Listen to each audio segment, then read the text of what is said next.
Esta noche vamos a ver una combinación de una parábola y un milagro. Recuerden que las parábolas tenían fundamentalmente un propósito de enseñanza. Eran una enseñanza general, y cuando los apóstoles le preguntaron al Señor que por qué les enseñaba en parábolas, la respuesta de él en Mateo 13:10, entonces acercándose los discípulos le dijeron: ¿por qué les hablas en parábolas? Él respondiendo les dijo: porque a vosotros os es dado saber los misterios del reino de los cielos, mas a ellos no les es dado. Tienen un claro propósito de enseñanza, pero no es una enseñanza general, según se nos dice aquí, sino que es a ciertos, a quienes les es dado saber los misterios del reino. Porque a cualquiera que tiene, se entiende, conocimiento de los misterios del reino, se le dará más y tendrá más. Pero al que no tiene, aún lo que tiene le será quitado.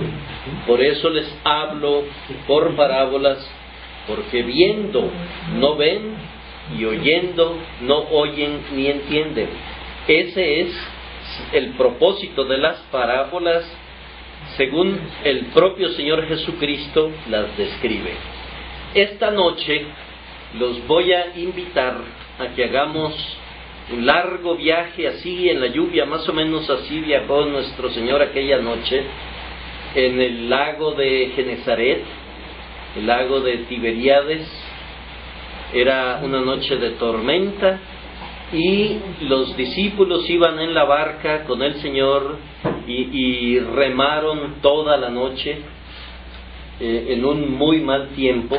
Los que quieran leerlo luego lo van a poder leer, y llegan en la madrugada a un lugar que se llama el país de los Gerasenos. Era un país de gente gentil, es decir, no eran judíos, no conocían de Jehová, no conocían del Señor, tenían sus propios dioses. Este es un viaje misterioso porque es toda la noche, y vamos a leer que de alguna manera, cuando uno lee ese pasaje, siente como que el viaje del Señor se frustró, porque terminaron corriéndolo de ese lugar. O sea, fue una larga travesía, como hoy equivaldría a volar de aquí a Londres, llegar a Londres y que las autoridades de Londres le dijeran: va de regreso para México, ¿no? Algo así en proporción. Para ver el caso del endemoniado gadareno, les pido que vayamos a Lucas 15, versículo 11. Y tal vez piensen ustedes: Alan se equivocó, porque nos está dirigiendo a la parábola del hijo pródigo, cuando realmente lo que queremos ver es el caso del endemoniado gadareno. Vamos a ver que no estoy tan equivocado. Vamos a leer 15:11. Parábola del hijo pródigo. También dijo: un hombre tenía 2 hijos, y el menor de ellos dijo a su padre: Padre, dame la parte de los bienes que me corresponde, y les repartió los bienes. No muchos días después, juntándolo todo, el hijo menor se fue lejos a una provincia apartada, y allí desperdició sus bienes viviendo, enfatizo, perdidamente. Dejen correr su imaginación en a qué se refiere perdidamente. Todo lo que se imaginen yo creo que está incluido, porque ni siquiera se molestaron en dar 1 o 2 o 3 detalles de su perdición, sino viviendo perdidamente. O sea, más clara descripción del estado de degradación que había alcanzado ese joven o ese hombre no puede ser más claro. Y cuando todo lo hubo malgastado, vino una gran hambre en aquella provincia, y comenzó a faltarle. Y fue y se arrimó a uno de los ciudadanos de aquella tierra, el cual le envió a su hacienda para que apacentase cerdos. Y deseaba llenar su vientre de las algarrobas que comían los cerdos, pero nadie le daba. Hasta ahí terminamos la lectura. Guarden por favor en mente dónde está este señor. Está viviendo perdidamente. Cuando dice que se acerca a un hombre de aquella tierra, a uno de los ciudadanos, no dice que dejó de vivir perdidamente. O sea, se acerca al ciudadano de aquella tierra, entendemos que sigue viviendo perdidamente porque no hay ningún indicativo que cambió su rumbo. Se acerca, sigue viviendo perdidamente, y este señor ciudadano de aquella tierra lo envía a su hacienda para que apaciente cerdos. Visualicen una hacienda, un lugar donde se apacientan los cerdos, donde están alimentando a los cerdos, y a él lo mandan allí. Pero misteriosamente nos dice que deseaba llenar su vientre de algarrobas que comían los cerdos, pero nadie le daba. Eso es algo misterioso, ¿no? Porque si lo mandan a una hacienda a alimentar, a apacentar cerdos, pues es natural pensar que tal vez le iban a permitir comer aunque fuera la comida de los cerdos. Pero aquí nos dice, pero nadie le daba. Entonces, retengan en su mente esas características. Un hombre que está viviendo perdidamente, que lo mandan a un lugar cercano a los cerdos, pero que por algo misterioso que no nos aclaran, no puede ni siquiera comer eso. Ahora les pido, esta es una parábola, una enseñanza. El Señor nos está enseñando verdades bíblicas y doctrinales de manera general. Ahora vamos a ir a un caso específico de un milagro de nuestro Señor, y para ello les pido que vayamos a Marcos, en su capítulo 5 y versículo 1. Y aquí sí ya estamos en el tema del endemoniado gadareno. Vinieron al otro lado del mar, se entiende, Jesús y sus discípulos. Después de esa gran tormenta, en la parte anterior del 35 al 41 de los versículos 35 al 41 nos habla de una gran tempestad. Viajan toda la noche, llegan al otro lado del mar, a la región de los Gadarenos. Y cuando salió él de la barca, enseguida vino a su encuentro de los sepulcros un hombre con un espíritu inmundo, que tenía su morada en los sepulcros y que nadie podía atarle, ni aun con cadenas, porque muchas veces había sido atado con grillos y cadenas, mas las cadenas habían sido hechas pedazos por él y desmenuzados los grillos, y nadie le podía dominar. Y siempre, de día y de noche, andaba dando voces en los montes y en los sepulcros, e hiriéndose con piedras.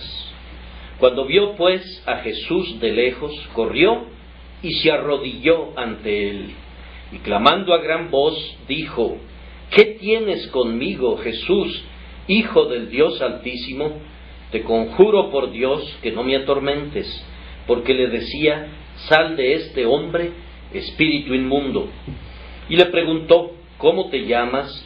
Y respondió diciendo: Legión me llamo, porque somos muchos. Y le rogaba mucho que no los enviase fuera de aquella región. Estaba allí cerca del monte un gran hato de cerdos paciendo, y le rogaron todos los demonios diciendo: envíanos a los cerdos para que entremos en ellos. Y luego Jesús les dio permiso, y saliendo aquellos espíritus inmundos, entraron en los cerdos, los cuales eran como 2000, y el hato se precipitó en el mar por un despeñadero, y en el mar se ahogaron. Y los que apacentaban los cerdos huyeron, y dieron aviso en la ciudad y en los campos, y salieron a ver qué era aquello que había sucedido. Vienen a Jesús, y ven al que había sido atormentado del demonio, y que había tenido la legión, sentado, vestido y en su juicio cabal. Y tuvieron miedo, y les contaron los que lo habían visto cómo le había acontecido al que había tenido el demonio y lo de los cerdos. Y comenzaron a rogarle que se fuera de sus contornos. Al entrar él en la barca, el que había estado endemoniado le rogaba que le dejase estar con él. Mas Jesús no se lo permitió, sino que le dijo: vete a tu casa, a los tuyos, y cuéntales cuán grandes cosas el Señor ha hecho contigo y cómo ha tenido misericordia de ti. Y se fue y comenzó a publicar en Decápolis cuán grandes cosas había hecho Jesús con él, y todos se maravillaban. No sé si al leer ya comenzaron a captar ciertas similitudes. Encontramos al endemoniado cerca de un lugar donde están apacentando cerdos, pero sin poder comer lo que ellos estaban, porque los del pueblo, por su calidad de endemoniado y la fuerza brutal que tenía y la agresividad, pues lo habían relegado a vivir en los sepulcros que estaban por allí. Pero es como si estuviéramos viendo en vivo y a todo color al hijo pródigo, que en la parábola, en la enseñanza, lo vemos a distancia y solo nos dicen estando viviendo perdidamente. Aquí vemos realmente un estado muy visible y muy palpable de la condición de este hijo pródigo. Cuando uno lee este pasaje así un poco ligeramente y por primera vez, yo no sé si ustedes lo experimentaron, pero a mí en las primeras lecturas me pasaba que yo decía como que este viaje de nuestro Señor fue un poquito desperdiciado, ¿no? Fue toda una noche, hace un milagro de salvar a un endemoniado del demonio, de liberarlo del demonio, le piden que se vaya y se regresa en otro largo viaje. Yo supongo que les tomó todo el día regresar a su punto de origen, y como que fue un viaje un poquito ineficaz de alguna manera, ¿no? Un poco frustrado. Pero conforme nos metemos en esta enseñanza vamos a ver que es todo lo contrario. En primer lugar, recuerden, y ya vimos en un mensaje bastante detallado, la parábola de la oveja perdida. Recuerdan que dice: ¿qué hombre, teniendo 100 ovejas, no deja las 99 y va a buscar a la oveja que estaba perdida? Aquí vemos al buen pastor en acción, en este caso en una barca, viajando toda la noche, en una noche de tormenta, en un lago que me imagino que tenía olas gigantescas porque los discípulos estaban espantados, y va hasta donde tiene que ir, porque va tras una oveja perdida. Él no iba tras los gadarenos, los porqueros, los que apacentaban a los cerdos, los del pueblo de Gadara, no. Él iba tras una oveja específica, y por esa oveja fue. Aquí estamos viendo también la parábola de la oveja perdida en su aplicación práctica. Él llega, y cuando sale de la barca, enseguida vino a su encuentro de los sepulcros un hombre con un espíritu inmundo. Esto es muy interesante porque más adelante se nos informa que nadie lo podía retener, que le ponían grillos, que le ponían cadenas, él los rompía, y que él andaba siempre, de día y de noche, andaba dando voces en los montes y en los sepulcros e hiriéndose con piedras. Si era tan fuerte, él pudo haber destruido al que se le acercaba. Quiere decir entonces que estaba en una etapa donde ya no quería ni siquiera trato con la gente, porque por eso era que no le hacía daño a nadie, andaba huyendo, no tenían forma de controlarlo, pero sí le habían puesto un cerco en el sentido de que lo habían relegado a los sepulcros. Y lo primero que vemos es que el hombre se le acerca. Fíjense qué curioso, enseguida vino a su encuentro. Aquí estamos leyendo de una fuerza que en vez de hacerlo huir, porque la legión de demonios sabía que venía Cristo, que venía Jesús, y sabía que no venía en buen plan con ellos. Él nunca ha tenido ningún trato, ninguna relación con los demonios. Si ellos sabían que venía en mal plan en cuanto a ellos, obviamente vemos aquí una fuerza terrible que los obliga a los demonios a sujetarse y a ir a su encuentro. Luego en el versículo 6 se nos dice: cuando vio pues a Jesús de lejos, corrió y se arrodilló ante él. O sea, ya no solo llegó ante Jesús, sino que esa fuerza que él tiene obliga a los demonios a arrodillarse. Recordemos que estos demonios eran legión y eran lo suficientemente fuertes para romper cadenas y grillos. Yo quiero pensar que eran cadenas muy fuertes las que le llegaron a poner.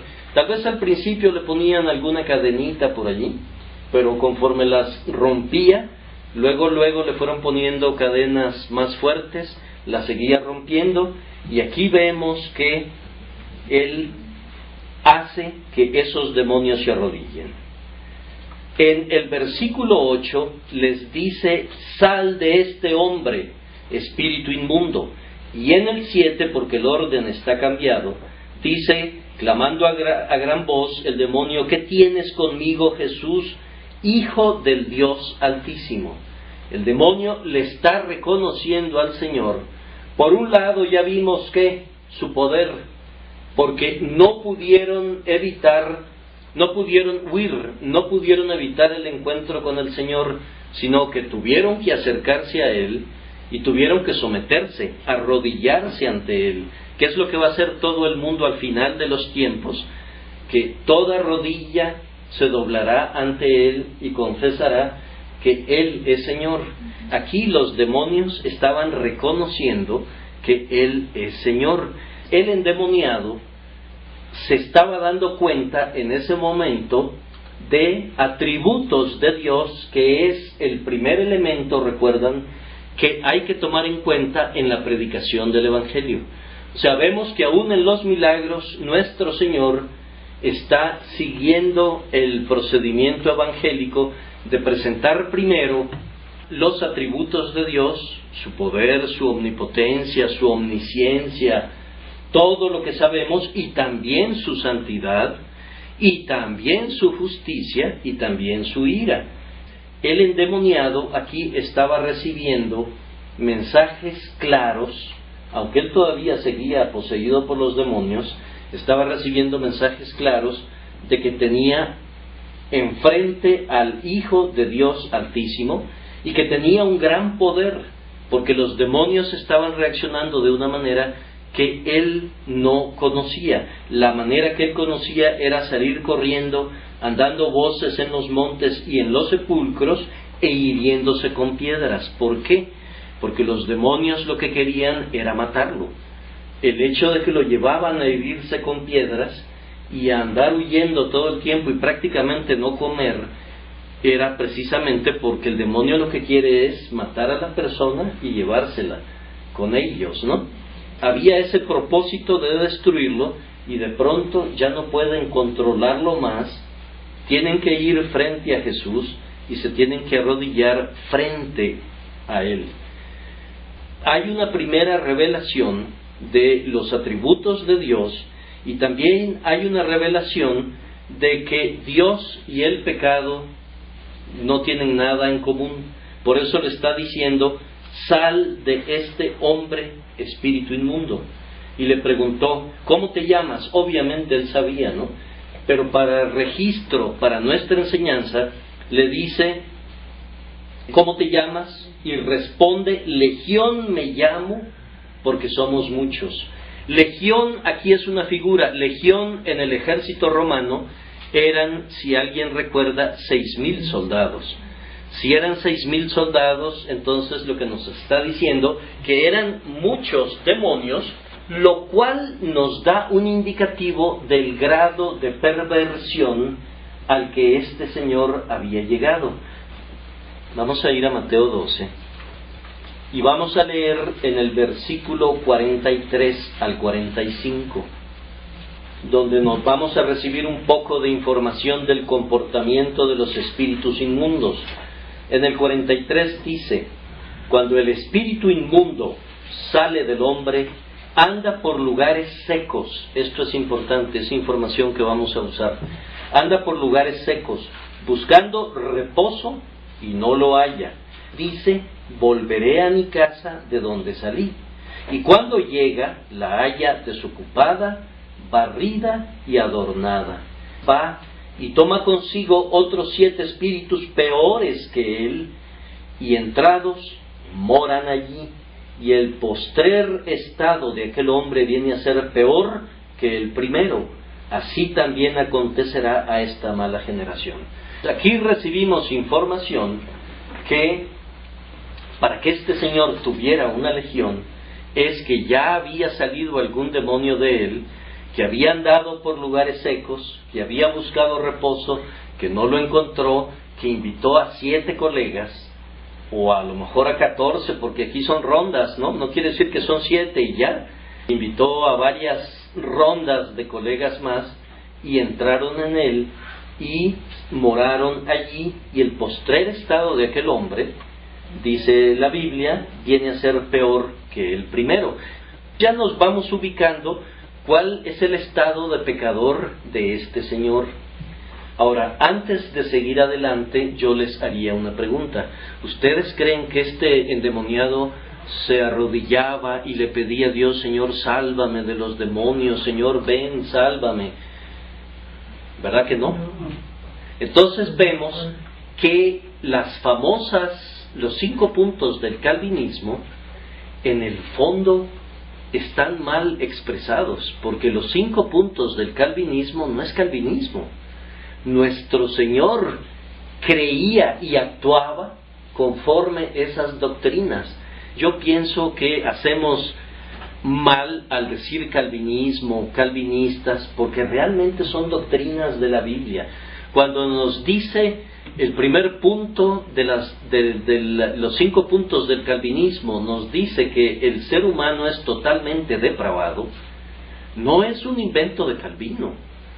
La Biblia lo dice continuamente: no hay bueno, no hay uno.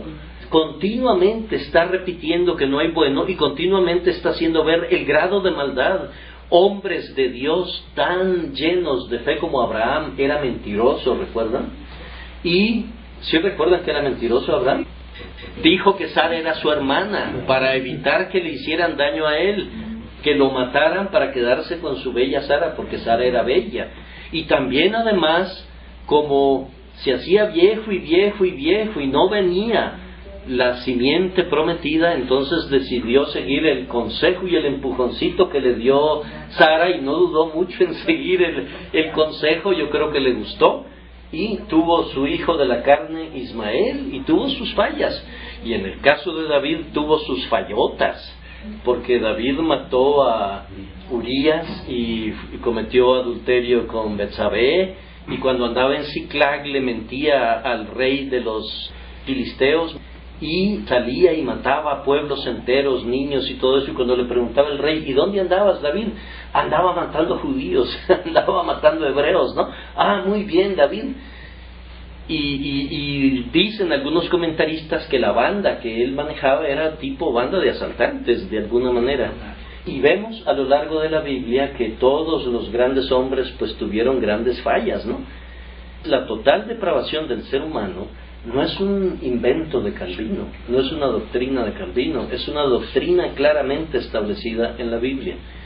Otra doctrina que vemos aquí claramente es que hay una fuerza irresistible que está actuando, que el endemoniado no puede evitar. El endemoniado no le oró al Señor para que viniera a salvarlo, y a la vez no podía evitar que lo salvara, porque no pudo salir corriendo. Se arrodilla delante de él y le piden: ¿cómo te llamas? Y respondió: Legión me llamo, porque somos muchos. Y le rogaba el demonio a nombre de la legión mucho que no los enviase fuera de aquella región. ¿Por qué? Porque el demonio sabe, o sabía, que que Jesús lo podía mandar al infierno. Ustedes saben que hay muchos demonios que hoy están en el infierno encerrados, ¿recuerdan? Esperando el juicio. El libro de Judas nos lo explica, los que quieran leerlo. Yo creo que son los cabecillas los que fueron recluidos allí, y sabía que lo podían mandar, entonces por eso pide que no los envíe fuera de aquella región. Porque si los enviaba fuera de aquella región, no, yo creo que es concretamente el infierno, porque en el libro de Judas nos dice, en Judas no tiene capítulos, entonces es Judas 6. Judas está antes de Apocalipsis, es el penúltimo libro de la Biblia. No se olviden que estamos de alguna manera estudiando al hijo pródigo, O sea, el hijo pródigo es una parábola. Aquí lo estamos viendo en vivo y a todo color, para que se nos quite aquello de: y se levantó, levántense hermanos, y fue a su padre, vayan hermanos. No, señores, el ser humano está totalmente incapacitado de ir a Dios si no es por la gracia. Por eso es que creemos en las doctrinas de la gracia. Y la Biblia, eso es lo único que nos enseña. En Judas 6 dice: y a los ángeles que no guardaron su dignidad, sino que abandonaron su propia morada, los ha guardado bajo oscuridad, en prisiones eternas, para el juicio del gran día.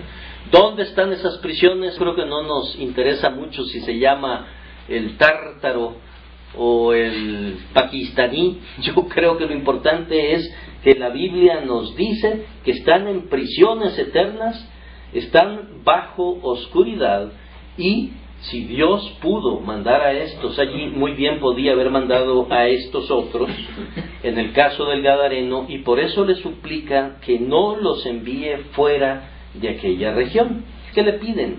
Estaba allí cerca del monte un gran hato de cerdos, y le rogaron todos los demonios diciendo: envíanos a los cerdos para que entremos en ellos. ¿Por qué? Porque ya habíamos visto en Mateo 12 que cuando salen de una persona, sale del hombre, anda por lugares secos buscando reposo y no lo halla. Ellos sabían que al salir de este endemoniado gadareno iban a andar rodando por lugares secos buscando reposo y que no lo iban a hallar. Dicen: pues ya que hay algo parecido al hombre, que es el cerdo, perdón la imagen de comparación, dicen, ellos piden: envíanos allí. Y el Señor, aparentemente condescendiente con los demonios, les dio permiso. Saliendo aquellos espíritus inmundos, entraron en los cerdos, los cuales eran como 2,000. Aparentemente, Alan supone que los demonios eran 2,000, o por ahí andaba la cifra, porque si se cambiaron a 2,000 ya no eran los 6,000 de la legión completa, pero eran 2,000 demonios que andaban ahí metidos. Por lo menos es una posibilidad. Y se meten en los cerdos, y el hato se precipitó por un despeñadero y en el mar se ahogaron. Los demonios terminan castigados. Él no cumplió lo que ellos querían, porque ellos querían quedarse en los cerdos, pero al morir los cerdos terminan en el agua, cuando ellos andan en lugares secos. Fueron terriblemente castigados, y hay una muerte de 2,000 cerdos, una trágica pérdida material para los terratenientes de Gadara, que tenían 2,000 cerdos, y ya vamos a analizar la reacción de ellos en términos de esta pérdida. Continuamos en Marcos 5. Ya vimos a los cerdos despeñados, y ya vimos por un lado la total depravación del ser humano. Ninguno de ustedes está en desacuerdo que este endemoniado era un ser totalmente depravado, que no tenía ningún mérito en sí, que no tenía ninguna promesa que darle a Dios para que Dios se fijara en él y dijera: es que este gadareno, yo sé que me va a servir mucho, que me va a ayudar. No, el pobre gadareno andaba perdido, como andan todos los seres humanos sin Dios, unos aparentemente mejores que otros, unos aparentemente buenos esposos, buenos padres, buenos profesionales, pero en todo hay unas tremendas fallas ante las cuales vamos a tener que darle cuentas a Dios. El mejor presidente de la República, de cualquier país, el mejor héroe de la historia, le va a tener que dar cuentas a Dios de muchas decisiones que tomó, donde le hizo daño a mucha gente, y por lo tanto no puede decir: yo fui perfecto, ¿no? Yo soy Abraham Lincoln, Señor. Sí, como no, Abraham, no. Va a haber un juicio y todas las condiciones y situaciones serán juzgadas por el juez de toda la tierra. Ok, ya vemos que está totalmente depravado, que hay una gracia irresistible que lo lleva hacia el Señor. También vemos que hay una elección. ¿Estamos de acuerdo? O sea, desde el lugar donde estaba en Capernaum al extremo totalmente opuesto del lago, viajar toda la noche a Gadara, un país gentil donde no había judíos. Y recuerden que él había dicho: yo he sido enviado nada más para atender a las ovejas perdidas de Israel. Sin embargo, va hasta este lugar y se interesa en sacar el demonio de este gadareno. Seguimos, para que vean cómo las doctrinas de la gracia y los 5 puntos del calvinismo, que no son tales porque están en la Biblia, están en toda la Biblia. O sea, Calvino, la única gracia que tuvo fue estructurarlos de una manera que nosotros los entendiéramos. Pero lo que quiero enfatizar es que no es una doctrina de Calvino. Lo que quiero enfatizar es que está en la Biblia y que nosotros creemos lo que está en la Biblia. Que a veces, por facilidad de comunicarnos, decimos calvinistas, o yo creo en los 5 puntos del calvinismo, pero es indebida esa expresión porque realmente es lo que la Biblia nos enseña. Dice: y los que apacentaban los cerdos huyeron y dieron aviso en la ciudad y en los campos. Fíjense bien, mientras el gadareno corre hacia el Señor, y no solo corre hacia el Señor, sino que se arrodilla ante el Señor, los honorables apacentadores de cerdos, los honorables porqueros que hacen, huyen. Ahí vemos lo que es la justicia propia, ¿no? La justicia propia no busca al médico. La justicia propia no busca al Salvador porque ya creen que están bien. No buscan al Salvador. El que necesitaba a ese señor es el gadareno. Nosotros no. ¿Y qué hacen? Salen huyendo. Y dieron aviso en la ciudad y en los campos. Aquí quiero que vean que ellos vieron con sus ojos este milagro. Y huyen dando aviso. Ellos hablan, dan un testimonio. Y salieron a ver qué era aquello que había sucedido. Es decir, los de Gadara oyen esto y salen a ver qué había sucedido. Vienen a Jesús y ven. Fíjense bien, enfatizo la palabra ver, porque es una palabra que hemos estado enfatizando en estos estudios. Ellos ven al que había sido atormentado del demonio y que había tenido la legión. ¿Cómo lo ven? Sentado. ¿Qué más? ¿Qué recuerdan que le dijo el padre a los siervos en cuanto al hijo pródigo? Denle el mejor vestido. Qué curioso que vemos vestido, vemos cerdos, vemos a un hombre que no se puede acercar a comer ni siquiera las algarrobas de los cerdos, y ahora lo vemos sentado, vestido. Este vestido, ¿qué nos indica? El vestido de la justicia de Cristo. Obviamente tenía también un vestido material, pero la Biblia no se iba a preocupar en decirnos: y fíjense que ya estaba vestido el desnudo. No, lo que nos quiere decir es el pecador endemoniado que estaba viviendo totalmente en la perversión, ahora está vestido de la justicia de Cristo. y en su juicio cabal, le devolvió su juicio, y tuvieron miedo. En vez de acercarse a él, en vez de buscarlo para decirle, Señor, yo también estoy endemoniado, yo también estoy en serios problemas, tienen miedo. Y les contaron los que lo habían visto cómo le había acontecido al que había tenido el demonio y lo de los cerdos. O sea, los que lo vieron les comentan a los otros, oye, fíjate que el endemoniado reaccionó diferente.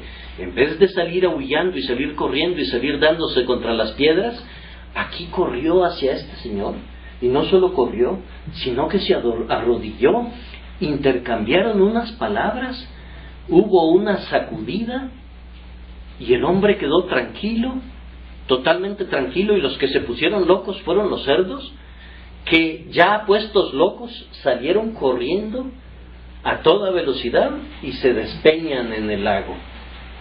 En vez de decir, oye, qué bueno este señor que nos vino a ayudar aquí a nuestro hermano gadareno endemoniado, lo que hacen es, y comenzaron a rogarle que se fuera de sus contornos. Ellos oyen, porque dice, y les contaron, o sea, los que estaban apacentando cerdos vieron, pero no vieron. ¿Están de acuerdo? Ahora sí ya me entienden a qué me refiero cuando digo vieron, pero no vieron. Y los que llegaron oyeron, pero no oyeron. ¿Y ustedes creen que nuestro Señor no tenía la fuerza y el poder para hacerles ver y hacerles creer?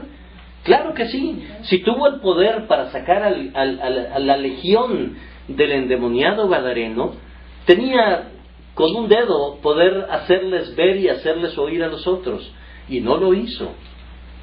Y hay mucha gente que niega la elección en la Biblia, y sin embargo aquí lo vemos claramente, que a unos les dio la luz y a otros no les dio la luz. Y voy a volver a leer Mateo, porque a lo mejor Alan está malinterpretando esto, y vamos a ver qué dice. Mateo 13:10.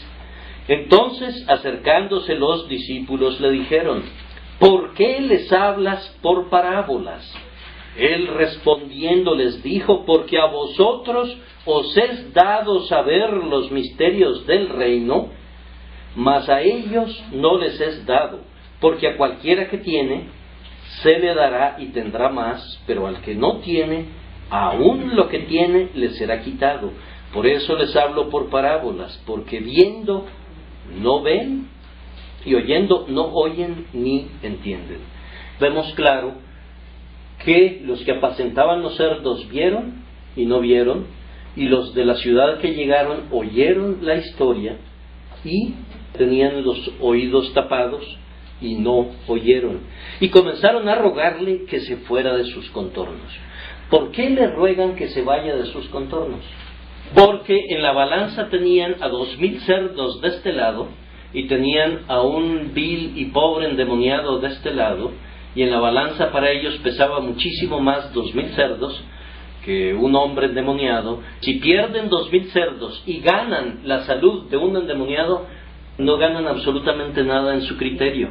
Vemos que era una lección de nuestro Señor, no era el aceptar lo que los demonios le pedían, sino que les iba a dar una lección práctica de la importancia de lo espiritual y del hombre sobre todo lo demás, versus 2,000 viles cerdos. Ellos valoran los cerdos y dicen, este Señor nos hizo perder 2,000 cerdos. Oye, pero nos regresó a Pedrito sano y salvo. No, Pedrito que se vaya a la cuma. A mí lo que me interesaban son mis 2,000 cerdos, ¿no? Le piden que se vaya, y él, como ya había cumplido su misión, no es que les obedezca. Él pudo haber levantado la mano, hecho cualquier gesto y caen todititos y hasta caen muertos, ¿no? Sin embargo, él aparentemente cede, pero es porque ya había cumplido su misión. Él llegó a salvar a su oveja perdida y ya regresó a su redil, y por lo tanto ya su misión había terminado en Gadara. Cuando él se sube a la barca, el que había estado endemoniado le rogaba que le dejase estar con él. O sea, estaba súper agradecido porque el Señor lo libera del demonio. Pero además, vamos a regresarnos un poquito dice, cuando lo vemos sentadito en el 15, estamos en el 5:15, vamos a leerlo de nuevo, vienen a Jesús y ven al que había sido atormentado del demonio y que había tenido la legión, ¿cómo le vemos? Sentado, vestido y en su juicio cabal. Estaba sentado contemplando los cadáveres de los cerdos flotando en el lago. No, estaba haciendo algo más importante que eso. Eso nos lo dice el Evangelio de Lucas en el mismo. Recuerden que este tema del endemoniado gadareno está en los 3 evangelios, está en Mateo, en Marcos y en Lucas. Nosotros tomamos a Marcos porque es el más comprensivo, pero vamos a Lucas y vamos. Lucas 8:35 dice, y salieron a ver lo que había sucedido, y vinieron a Jesús, y hallaron al hombre de quien había salido los demonios. ¿Cómo lo vemos? Sentado a los pies de Jesús. Ya nos complementa, ya no es sentado viendo los cadáveres de los cerdos flotando en el lago, no, estaba sentado a los pies de Jesús, vestido ya con la justicia de Cristo y en su juicio cabal. ¿Qué nos dice el hecho de estar sentado a los pies de Jesús? Vamos a ver a Lucas 10 y vamos a recordar aquella bonita historia de Marta y María. Y vamos a ver qué estaba haciendo el gadareno. En el 38 nos dice, 10:38, aconteció que yendo de camino, entró en una aldea, y una mujer llamada Marta le recibió en su casa. Esta tenía una hermana que se llamaba María, la cual, sentándose a los pies de Jesús, ¿qué hacía? Oía su palabra. Eso era lo que estaba haciendo el gadareno. No estaba sentado contemplando los cadáveres inflados de los cerdos, sino que estaba oyendo de Jesús y estaba aprendiendo. Pero además el aprendizaje de este gadareno fue violento en el sentido bueno del término, porque él vio cómo los atributos de Dios hacían que los demonios reaccionaran de otra manera, vivió y experimentó el poder de la palabra de Dios que le dice, sal de este hombre. Volvemos a lo mismo, el tema que hemos estado viendo, el poder de la palabra, sal, y ese sal de este hombre lleva una fuerza increíble que una legión entera simultáneamente, al unísono, unánimes, tienen que obedecer. No hay uno que dijera, no, yo no salgo, ¿no? A ver, vamos a ver si a mí me saca, no. Sal de este hombre. Es como que si dijera, salgan de este hombre. Y salen todos automáticamente. El gadareno ve ese poder y ve un evangelio vivo. O sea, vive el evangelio. Luego el Señor, cuando está a sus pies, se lo explica. Y se lo explica por un motivo que ya vamos a ver. Se lo debe haber explicado en su esencia. Y Jesús no se lo permitió. Y uno dice, qué triste, ¿no? El pobre gadareno endemoniado, había estado endemoniado quién sabe cuántos años, había llevado una vida de perro, el pobre, no comía ni siquiera las algarrobas que le daban de alimentar a los cerdos, y le pide ir con él, y lo que parecería ser duro, él le dice, no, vete a tu casa, a los tuyos, y cuéntales cuán grandes cosas el Señor ha hecho contigo, y cómo ha tenido misericordia de ti. ¿Qué es lo que dijo el hijo pródigo cuando volvió en sí? Me levantaré primero e iré a la casa de mi padre. Aquí vemos qué tipo de mandato recibió el hijo pródigo, y ahora vamos a leer la parábola del hijo pródigo a la luz de si este individuo, porque el hijo pródigo muy bien pudiera ser este caso. Recuerden, la parábola es la enseñanza doctrinal. Este es un caso real que se vivió. Es muy posible que haya sido o alguien muy parecido o hasta el propio hijo pródigo. Le dice, vete a tu casa, a los tuyos, y cuéntales cuán grandes cosas el Señor ha hecho contigo y cómo ha tenido misericordia de ti. Y se fue y comenzó a publicar en Decápolis cuán grandes cosas había hecho Jesús con él, y todos se maravillaban. Ya vemos por un lado que los 5 puntos del calvinismo están en la Biblia, no son un invento de Calvino. Vemos que el gadareno, el milagro, no es ese milagro del que hablábamos al principio de esta clase, de que la gente ahorita pide el milagro del Señor, pero pide el milagro porque sí, sin mediar nada, ¿no? Y Dios hizo los milagros fundamentalmente para corroborar su enseñanza. Vemos que los milagros contienen mucha enseñanza. Ya vimos el milagro del ciego en Juan 9, el ciego de nacimiento, y vimos la profundísima enseñanza que tiene, y que Dios es el que tiene que quitar la venda de los ojos y los tapones de los oídos. Ya vimos también el caso de mirad a mí y sed salvos todos los términos de la tierra, que Él tiene que hacer eso. Es algo que está en la Biblia, ¿no?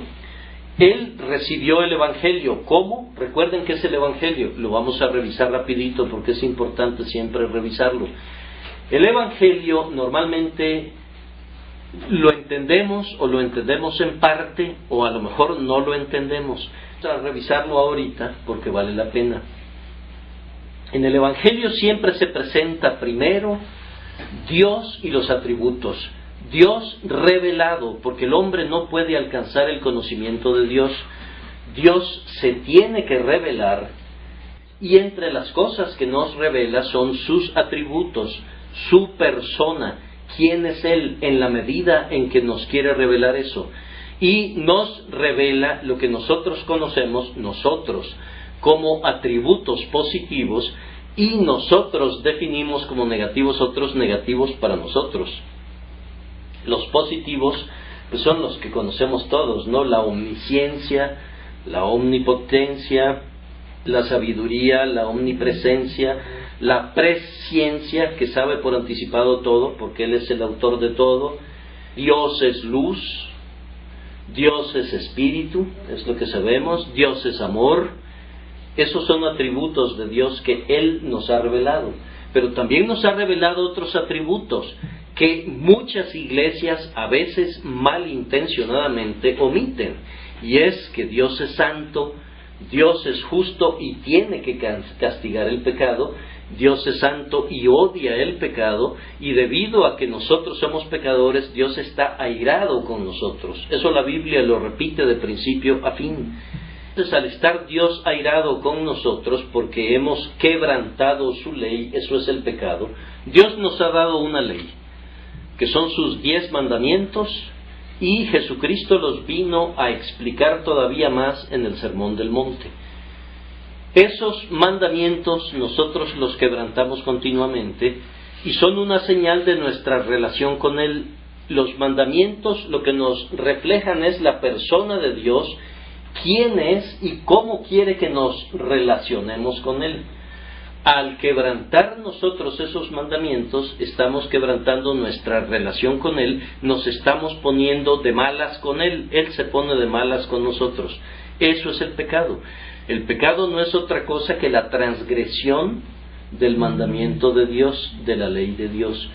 Por un lado, el Evangelio nos presenta Dios, sus atributos, y el hecho de que está enojado con nosotros porque hay una ley que Él estableció, que nosotros debemos cumplir, que no cumplimos, que no podemos cumplir bajo ningún punto de vista.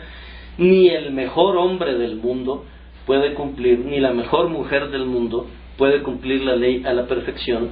Dios está necesariamente enojado con nosotros, y si morimos en esas condiciones, vamos al infierno. Eso es lo que podríamos llamar el lado negativo del Evangelio, de las noticias, ¿no? Las noticias son: estás en serios problemas, Dios está enojado contigo, y si mueres en estas circunstancias vas al infierno. Todo eso lo omiten el día de hoy la mayoría de los predicadores. La mayoría de los predicadores, para llenar sus iglesias y recaudar muchos fondos, lo que dicen es: Dios te ama.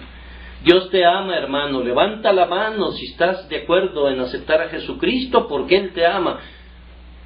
Hermano, bienvenido, ya eres miembro de esta iglesia. No, el verdadero Evangelio lo que nos plantea es que Dios está sumamente airado con el pecador, que es bondadoso y está lleno de amor, y por eso nos manda el Evangelio.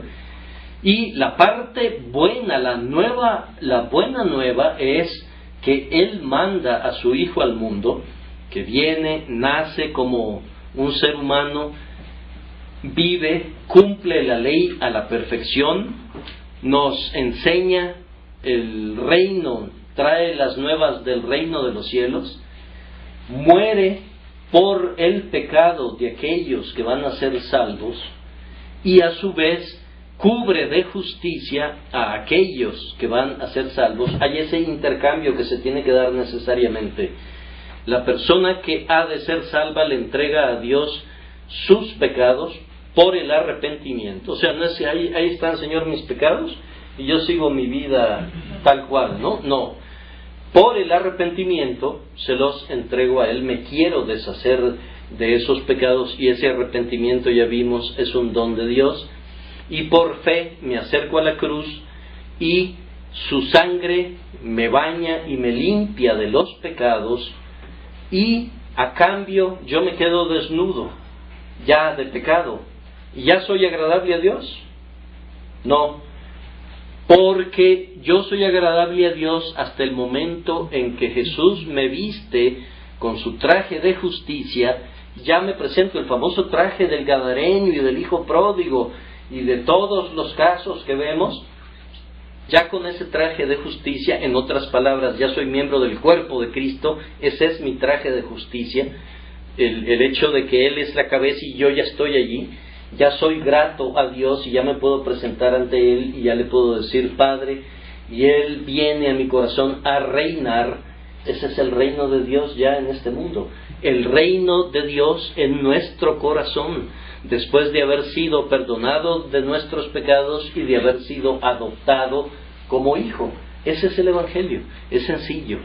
Espero que ya se lo hayan aprendido de memoria y lo puedan repetir a diestra y siniestra, porque eso es el Evangelio.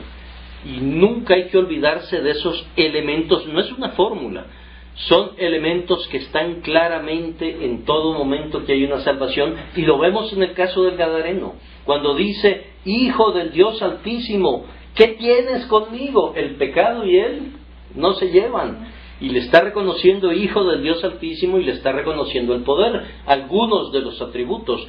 No todos los atributos se manifiestan en todo momento, hay alguno, el atributo oportuno, en este caso Hijo del Altísimo, y el atributo del poder se manifiestan claramente. El hecho de que el pecado tiene que salir huyendo, que él no puede estar frente al pecado, y el Gadareno, aunque estaba totalmente descontrolado, me imagino mentalmente, pudo percibir todos estos cambios, y como su cerebro fue estabilizado, como nos dice aquí que ya estaba sentadito en su juicio cabal, pues obviamente capta todo esto. Este es el Evangelio, no es un invento, ese es el Evangelio. Una vez que el Gadareno conoce el Evangelio, le dice: vete a los tuyos y predica ese Evangelio. Aunque el endemoniado entendía el temible poder que los numerosos demonios poseían, y él lo entendía, porque lo tenían controlado, ¿no? Es como el alcohólico que quiere dejar el alcoholismo y ya no puede. Cuando ya metió la pata y ya cometió todo tipo de desmanes y ya se quiere salir, no puede. ¿Estamos de acuerdo? No puede. Ya está dominado. Esa fuerza la sentía este endemoniado. Él sentía que en la presencia de Dios estaban indefensos. El endemoniado estaba viendo que en la presencia de Dios, aquella legión que era tremendamente poderosa y que hacía todo tipo de destrozos, y que la gente del pueblo y los guardias del lugar y la policía del lugar no lo podían controlar, ante el Señor estaban indefensos. Pues Jesús forzó al demonio a decir su nombre, que era un secreto, ¿no? Nadie lo había conocido antes, no sabían, decían el endemoniado, y resulta que era toda una legión. Tuvieron que identificarse y agregar: somos muchos. O sea, tuvieron que confesar, ¿no? Doblaron la rodilla y confesaron: tú eres Señor, o sea, lo que me preguntes voy a responder, ¿no? Los demonios temían que Jesús podía consignarlos al infierno para quedar en los calabozos oscuros hasta el día del juicio. Por eso pedían que no los mandara fuera del área, que ya lo vimos también. Pero todo esto es parte del Evangelio. Cuando los demonios residían en el hombre, trataban de destruirlo, pero fueron incapaces. Y aquí vemos también cómo Dios preserva a la persona que va a salvar. No hay nadie que lo arrebate de mi mano, dice Jesús. ¿Recuerdan eso claramente? Nadie lo arrebatará de mi mano. La legión entera quería arrebatarlo de la mano del Salvador y lo tiraban contra las rocas, lo hacían agarrar piedras filosas, puntiagudas. Me imagino que se rasgaba el cuello, el pecho, por todas partes, y no moría. Y padecía de hambre, veía a los cerdos comer el hato que estaba allí, que además del pasto les ponían algarrobas y él no podía comer de las algarrobas, y sin embargo no murió. Vemos que el elegido, nadie lo arrebatará de mi mano, la oveja perdida. Por eso él dice, recuerden que insistí, tiene 100 ovejas, no tenía una, tenía 99, pero la Biblia dice, tenía 100, tiene 100, porque la que le hace falta está garantizada que va a venir, por eso da por hecho que tiene 100. La que no está va a venir y sigue teniendo 100. Y si tiene 97 dice, tengo 100, porque son 100 las que van a venir a él. Aquí lo vemos claramente. Nadie los arrebatará de mi mano. Si ni una legión los pudo arrebatar, y él dice nadie, ni uno mismo se puede arrebatar de la mano de Cristo. Eso es una garantía de la perseverancia final de los salvos, porque recibimos vida eterna, y la vida eterna por definición es ¿qué? Eterna, no puede estarse cortando. Por ejemplo, los señores católicos dicen que si se comete un pecado mortal y te mueres, está cortada la relación con Dios y te vas al infierno. Eso no es vida eterna. Pero el Señor dice, yo les doy vida eterna, y eterna es eterna. Una vez que entra esa vida eterna en la persona, esa vida ya no sale porque es eterna. Si saliera o se cortara o se perdiera, deja de ser eterna. Es una contradicción y Dios no se contradice. Sin embargo, cuando entraron en los cerdos, para que vean la fuerza que tenían, 2000 cerdos, y los cerdos son animales aguantadores, comen de todo, aguantan lo que sea, y nadan muy bien, y se enlodan muy bien, y saben hacer todo muy bien, y al instante que entraron, se despeñaron y murieron, para que vean la agresividad que tenían esos demonios. Y sin embargo, al endemoniado no le pudieron hacer nada. A los demonios los envió al agua en vez de enviarlos al desierto o a las cuevas. Según lo que leemos en Mateo 12, que ya lo leímos, los demonios residían en lugares áridos y regiones deshabitadas. Enviarlos a las olas del mar de Galilea era en verdad un castigo. Ahora, ustedes se preguntarán, es una pregunta que se hace la gente con frecuencia, ¿qué pasa el día de hoy? Hay un estudio muy bonito, es pequeño y es muy denso y muy bueno, del pastor Peter Masters. Peter Masters es el actual pastor del Tabernáculo Metropolitano en Londres, del cual fue Spurgeon pastor hace más de 100 años, y es un hombre de Dios y él tiene un estudio muy bueno en relación a la posesión demoníaca el día de hoy. En esencia, lo que les puedo decir es que nuestro Señor vino a destruir el poder del demonio. Y en resumen es que solamente aquellas personas que se dedican al ocultismo, a la ouija, a llamar demonios, a meterse en el tarot y en esas cosas, que buscan ese contacto y ese poder para venderlo a la gente, la habilidad de predecir el futuro y todo eso, o aquellos que hacen abiertamente un pacto, un trato con el demonio, como dice Mick Jagger, por ejemplo, que acepta públicamente que él tiene un trato con el diablo, que le diera la juventud y el éxito y la gloria, y que cuando se muera se lo lleva, ¿no? Y lo dice. En esos casos, o en los casos de los que se dedican al culto satánico abiertamente, que hay muchos grupos que se dedican a eso, en esos casos sí hay posesión demoníaca. Pero el demonio no tiene poder en este momento, y vienen todas las razones todas las razones bíblicas de el por qué esto es cierto. O sea que no hay que tenerle miedo de que se va a meter en mí y me va a dominar y me va a poseer. No. El Hijo de Dios está blindado en ese sentido. El demonio lo atacará como atacó a Pedro, como atacó a David, como atacó al propio Señor, pero no va a entrar en posesión de él. ¿Por qué? Porque no puede haber dos señores. Dios, una vez que entra como Señor en nuestra vida, en nuestro corazón, en el reino de Dios, de ninguna manera va a permitir que entre otro Señor. Y como la vida es eterna, pues es la persona que es salva por gracia, por medio de la fe, está blindada en el sentido de la posesión demoníaca. ¿Por qué permitió que los demonios hicieran esa labor destructiva? En primer lugar, para rescatar a un ser humano de la tiranía de Satanás es prioritario sobre cualquier otra cosa. Rescatar al ser humano de la tiranía de Satanás. Pero él muy bien pudo haberlos mandado, así como vimos, a las cárceles del infierno, ¿no?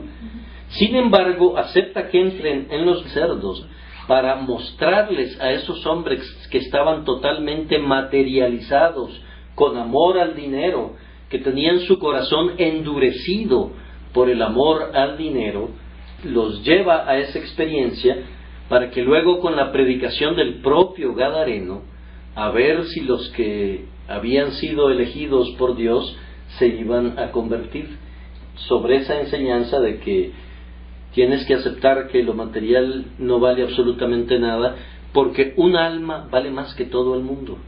Ya no digamos que 2000 cerdos, ¿no? Un alma, dice el Evangelio, es más valioso que todo el mundo. Y esta alma era muchísimo más valiosa que 2000 cerdos. Esa es una enseñanza para enviar al hombre sanado a su propio pueblo y para introducir a los gentiles a las buenas noticias de Jesús. Obviamente el tema de los cerdos iba a ser un tema de introducción, ¿no? Para decirles, señores, ustedes se enojaron porque el Señor me liberó y mandó a los demonios a los cerdos, y ustedes le pidieron que abandonara el lugar, pero ustedes no ven que lo que salvó es un alma, y el alma es más importante, porque tenemos alma. A lo mejor ellos ni creían que tenían alma. Recuerden que eran gentiles, ¿no? No sé qué creencia tenían los gadarenos, pero era un motivo de enseñanza. El misionero gadareno ya se convirtió en misionero oficialmente, lo deja el Señor instalado como misionero. Le habló que Jesús era el Hijo de Dios. ¿Dónde lo aprendió? De los propios demonios. Que vino a salvar al pueblo. Él es un excelente ejemplo, que vino a salvar al pueblo de la tiranía del demonio. Él, este misionero, fíjense bien, después de haber sido lo peor que era, entendía plenamente el poder de Satanás sobre sus súbditos. Nadie mejor que él entendía plenamente el poder de Satanás sobre sus súbditos. Podía hablar de la destrucción de Satanás sobre él, cómo había destruido su vida y cómo lo quería matar. Y no se explicaba por qué no moría, pero era obviamente porque el Señor lo tenía reservado para él. Y los cerdos. En tercer lugar, aunque le pidieran que se fuera, el Señor se fue, pero ya dejando a alguien totalmente preparado para evangelizar. Fíjense qué bonito, ¿no? O sea, todo está bien realizado. Los milagros, este milagro, y en relación a la pregunta inicial que nos hicieron, que es fácil decir, no, pues los milagros, yo creo que el Señor sigue haciendo milagros. Sí, el principal milagro que sigue haciendo el Señor al día de hoy, ¿cuál es? La salvación. Ese es el principal milagro, porque es una resurrección clara y real. Entonces, ¿para qué queremos otros milagros? Los que andan pidiendo milagros son como los judíos que le pedían señales, ¿recuerdan? A cada rato se acercaban a él y le pedían señales. Pero si el Señor me manda a mí un cáncer y ya me dio la salvación, ya me dio el milagro que yo necesito. El cáncer no va a ser más que una puerta para entrar rápidamente al cielo y estar con Él. Si comparamos un milagro contra otro, los demás milagros son tonterías. Y la mayoría de los milagros que se transmiten por televisión son milagros secundarios. Nunca llevan a un cadáver salido del CEMEFO, garantizado que está muerto, lo ponen en la pantalla de televisión y que Benny Hinn lo levante, ¿no? No hay ninguno de esos milagros. ¿Cuáles son los milagros de Benny Hinn y compañía limitada? Y de todos los que aparecen en Enlace, y de Cash Luna en Guatemala, y de todos ellos. Entre paréntesis, ahora que fui a Guatemala me enteré de la mala reputación que tiene ese señor allá mismo. O sea que él anda en las argollas oficiales de la política sucia, se traslada en un jet particular, va a jugar golf al club más exclusivo de Guatemala, y ese es el famoso pastor Cash Luna que predica en Enlace, por cierto. El verdadero milagro que tenemos que pedirle al Señor y que sabemos que otorga al que se lo pide con fe y con el arrepentimiento, ambos elementos que Él mismo nos da, es el nuevo nacimiento. Todo lo demás ya es, si Él lo quiere, y qué bueno, y le damos gracias y bienvenido, toda bendición del Señor bienvenida. Pero la bienvenida que damos principal, y que tiramos la alfombra roja y fiesta en el cielo y en el corazón, es la salvación. No hay otro. A Lázaro lo resucitó, pero Lázaro volvió a morir. Pero Lázaro está en el cielo el día de hoy. ¿Cuál fue el milagro más importante para él? Su salvación. Porque volvió a morir, que es el milagro más grande de la resurrección. Y como vemos y repetimos, ninguno de los grandes obradores de milagros del siglo XXI lleva un cadáver certificado por el CEMEFO local y lo levanta allí en medio del público. Nadie. Podemos concluir fácilmente que son milagros menores. Muchas veces, asuntos mentales, la mente tiene mucho poder, ¿no? Y si hay alguna falla en el organismo y tiene tal convicción de que va a ser sanada, esa persona a lo mejor se sana. O a lo mejor Dios quería que se sanara en ese momento, pero no es en respuesta de un Benny Hinn o de un Cash Luna o de ninguno de esos señores obradores de milagros, ¿no? Los milagros no han de ser considerados nunca como meros portentos, que es lo que la gente espera el día de hoy, por eso lo enfatizo, como meros portentos que llevan a los hombres de asombro en asombro y lo llenan de asombro, sino como partes esenciales de la revelación especial de Dios. O sea que cuando le dice a la mujer del flujo, tu fe te ha salvado, Él no dice te ha sanado, y siempre intercambiaba los dos términos para que se entendiera que el milagro de fondo que Él estaba haciendo era el milagro de la salvación. Son manifestaciones del poder especial de Dios. Ahí vemos la manifestación, un atributo de Dios, el poder, señales de su presencia especial en el mundo, y a menudo sirven para simbolizar verdades espirituales, que es el verdadero propósito del milagro. Finalmente todos nos vamos a morir, finalmente todos queremos ir al cielo, y la parte que realmente nos interesa es esa, porque si somos atacados de un cáncer y por gracia de Dios lo vencemos, ¿qué ganamos? 20 años más de vida, 25 años más de vida, que esperemos que sean de intenso servicio al Señor, pero finalmente son 25 años, contra toda una eternidad, no hay comparación. Son señales de la venida del reino de Dios. Él, recuerden que decía, arrepentíos, porque el reino de Dios, el reino de los cielos se ha acercado. Los milagros eran una evidencia real que, en efecto, el reino de los cielos se había acercado. Y por eso era que él vinculaba continuamente la salvación con la sanación. Porque finalmente el reino hoy lo que cuenta es que Él reine en nuestro corazón. La presencia del reino de los cielos hoy en la tierra es en el corazón de los hijos de Dios, de los que son salvos. Ahí está. Luego vendrá el reino ya en toda su plenitud, pero en este momento es allí. El mayor milagro de todos es la venida del Hijo de Dios en la carne para salvarnos.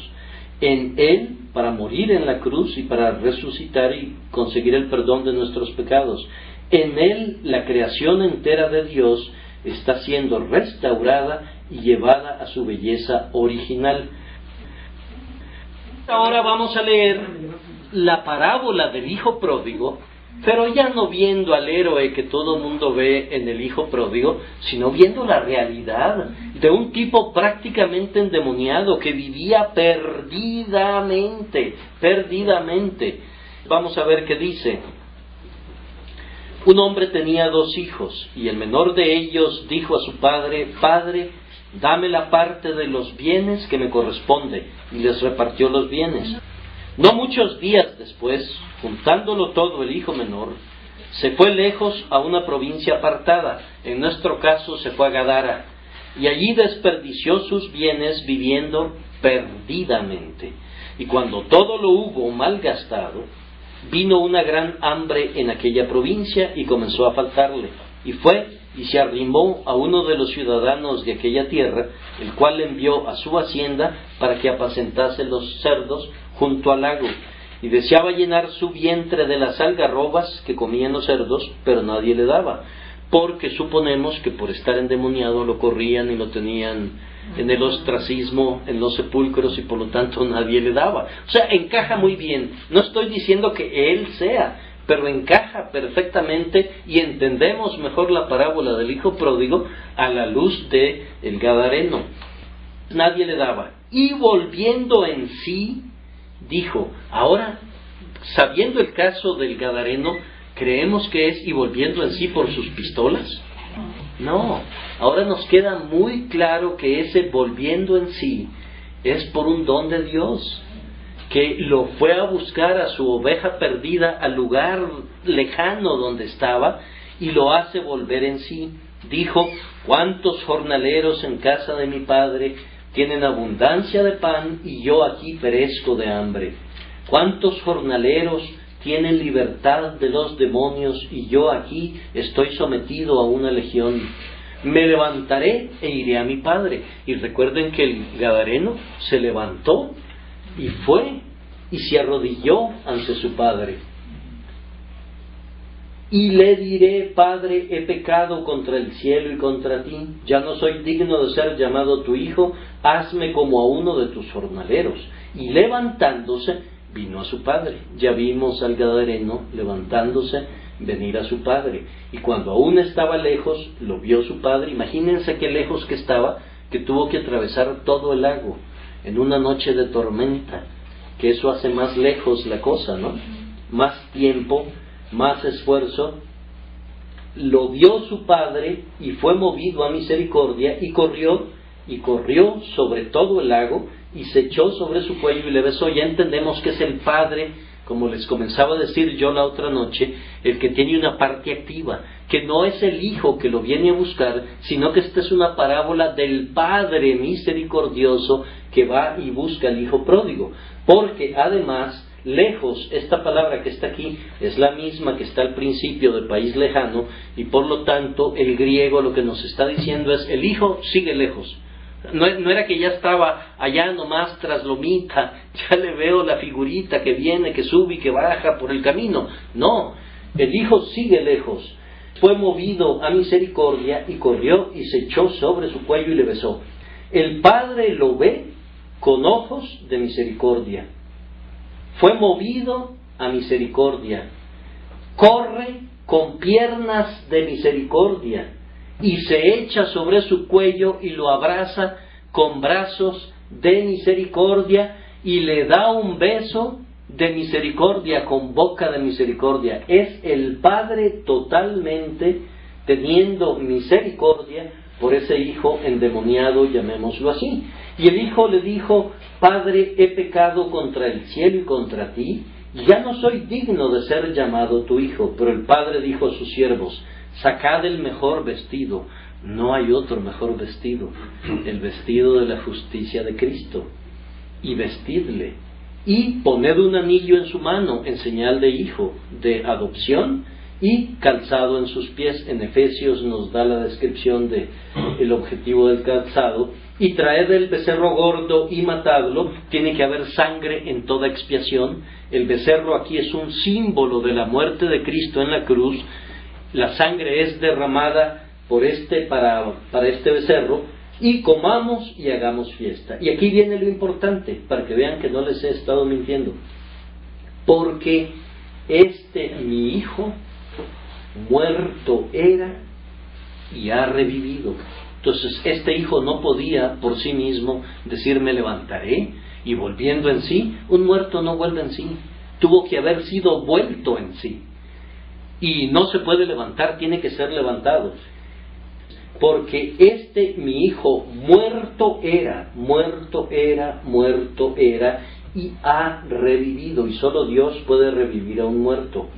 Se había perdido, y no dice encontró su camino de regreso, dice y es hallado, una figura totalmente pasiva. El pobre señor está perdido y tiene que ser hallado, y es hallado. Pero a lo mejor era una figura literaria y nos estamos acelerando. No, vamos a ver. Y comenzaron a regocijarse. Y su hijo mayor estaba en el campo. Entonces hay dos hijos. Curiosamente, en el Evangelio de Marcos solo nos habla de un gadareno. Pero en el Evangelio de Lucas y en el de Mateo, sobre todo en el de Mateo, habla de dos gadarenos. Hay dos hijos. Fíjense qué curioso, ¿no? Y los que atacan a la Biblia dicen la Biblia comete errores, ¿no? Porque en Marcos habla de un gadareno endemoniado y en Mateo habla de dos. Hay un error. O son dos o son uno, pero no pueden ser dos y uno. Sí pueden ser dos y uno. Porque se centra en uno, que es el endemoniado, y en el hermano que está en casa, que está tan endemoniado como el otro, no lo menciona. ¿Sí me entienden? ¿Sí entendieron este tema? Vamos a ir luego a Mateo 8 para que vean que hay dos. El hermano es el que representa a los fariseos, el que representa a los que tienen justicia propia, el que dice yo cumplo a la perfección la ley, yo he sido tu hijo perfecto, Padre, yo nunca hice ningún desmán, nunca derroché dinero, nunca me fui a ningún jolgorio, nunca anduve con amigos bebiendo, nunca nada. Vamos en el 28. El hijo se enojó y no quería entrar. Salió por tanto su padre y le rogaba que entrase, mas él respondiendo dijo al padre: he aquí, tantos años te sirvo, no habiéndote desobedecido jamás, y nunca me has dado ni un cabrito para gozarme de mis amigos. Ahí están las obras. ¿Qué le está presentando al padre? Obras. No le está presentando humildad, diciendo tú eres mi padre, tú me has dado todo. No, le está presentando obras, puras obras. Pero cuando vino tu hijo, que ha consumido tus bienes con rameras, has hecho matar para él el becerro gordo. Él entonces le dijo: hijo, tú siempre estás conmigo, o sea, has tenido todo. Has estado conmigo y todas mis cosas son tuyas. Mas era necesario hacer fiesta y regocijarnos, porque tu hermano, miren, no nos equivocamos, vuelve a decir, era muerto y ha revivido, se había perdido y es hallado.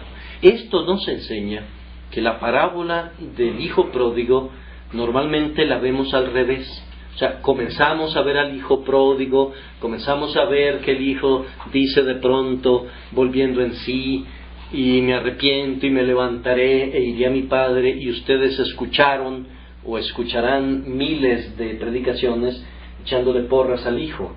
No puede ser, porque el Señor está muerto, y lo dice 2 veces para que no nos quepa la menor duda, y estaba perdido y fue hallado.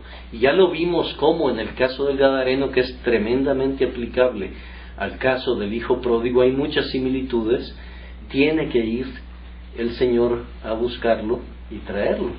Entendemos debidamente la parábola y entendemos que los 5 puntos del calvinismo, que no son del calvinismo, sino que nuestro Señor era lo que enseñaba en la práctica, con sus milagros, con sus parábolas, eso era lo que enseñaba. No es igual que decir, bueno, es que yo soy arminiano, yo soy wesleyano, yo creo en Wesley, ¿no? No, o sea, no se trata de doctrinas de hombres, esto está aquí, en la Biblia.